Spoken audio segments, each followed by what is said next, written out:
Guys, Jinnah Gandhi talks were held in 1944. Although these talks were failed, but still they possess very important position in Indian history because it was an attempt to bring these two communities closer to each other through their representative parties. Jinnah being the representative of All India Muslim League, and at the back of All India Muslim League there was a community, that's the Muslims, and Gandhi being a nationalist.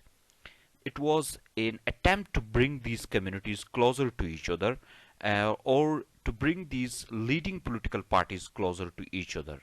Although these talks were failed, yet they still possessed a very important position in Indian political history. You know that there was a deadlock, a constitutional deadlock in India. That's There was no consensus on constitution building in India. Muslim League and Congress were working on their own paths, and because of the difference, there were so many problems in India. So Gandhi wrote a letter to Jinnah on 17 July 1944.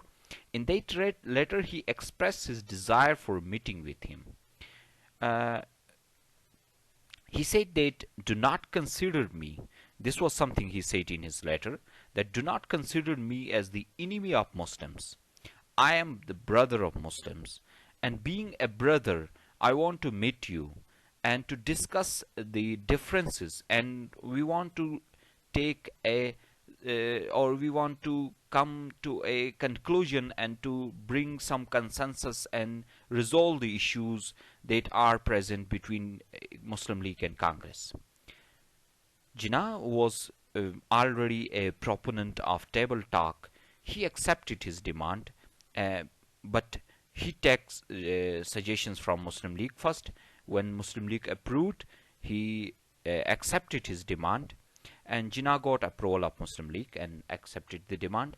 Initially, Gandhi had proposed that he want to meet with Jinnah, or he want to meet Jinnah on his personal capacity, and on that point, Jinnah objected, and he said that if we want to meet, we should meet as party representatives instead of on our personal capacity.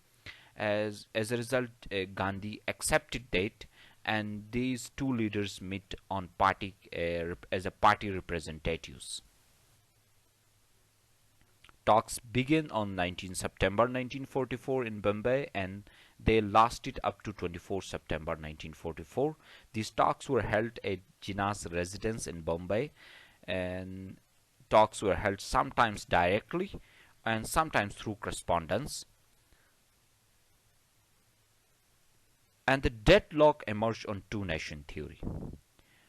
Jinnah said that Muslims, being a separate nation, they had the right to have their own homeland, a separate country. That is, the India should be divided. While Gandhi was against division. Gandhi said that if although I am against the two-nation theory, that's the division of India, okay, for the time being, if you insist on that, and if I am going to accept that, for the time being we are going to postpone this division, the demand of division of India. Let's take independence from British together, and then we will decide on the division of India. Jinnah objected that once British will left India, then there is no guarantee for the division of India, and the deadlock emerged there. As a result, these talks were failed. Now your home task is, what would happen if Jinnah had accepted the demand of Gandhi? That is, first independence, then division. The deadlock emerged there now. Jinnah said first division, then independence. Gandhi was saying that first independence, then division. What would happen if Jinnah had accepted the demand of Gandhi? This is something you have to